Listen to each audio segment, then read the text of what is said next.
এই দুটি গণহত্যা ইতিহাস থেকে মুছে ফেলা গেল।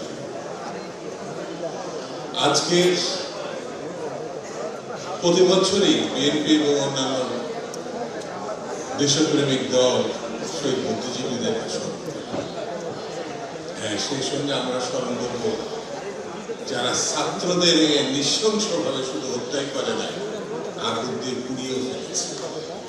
এই দুই অপশক্তি কিন্তু 54 বছরে মনে হচ্ছে তারা ভোল পাল্টিয়ে দেশপ্রেমিক হয়ে গেছে। যারা এই দেশ চায় না তারা সেই দেশের ক্ষমতা চাচ্ছে। এটা একটা টিকুলার ব্যাপার।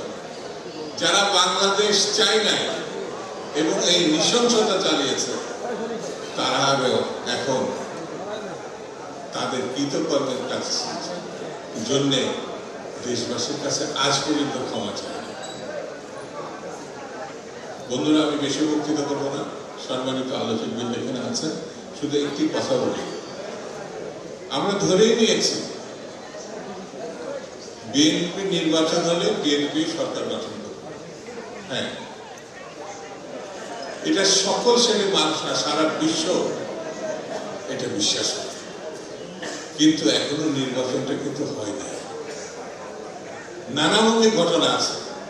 আমাদের নেতা জনাব তারেক রহমান, যিনি 18 বছর ধরে বিএনপিকে রক্ষা করেছেন, সংগঠিত করেছেন, আন্দোলনে মানুষকে উজ্জীবিত করেছেন, তিনি কিন্তু পরশুদিনে বলেছেন বিপদ কেটে গেছে এটা মনে করার কারণ নাই, বিপদ সামনে আসতে পারে।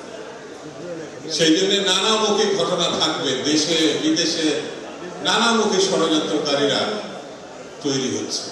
আমরা জানি হাজার হাজার না লক্ষ লক্ষ কোটি টাকা দেশ থেকে পাচার করা হয়েছে। তাদের কাছে অস্ত্র আছে, বৈধ অস্ত্র, কোন জিনিসই সরকার উদ্ধার করতে পারে না।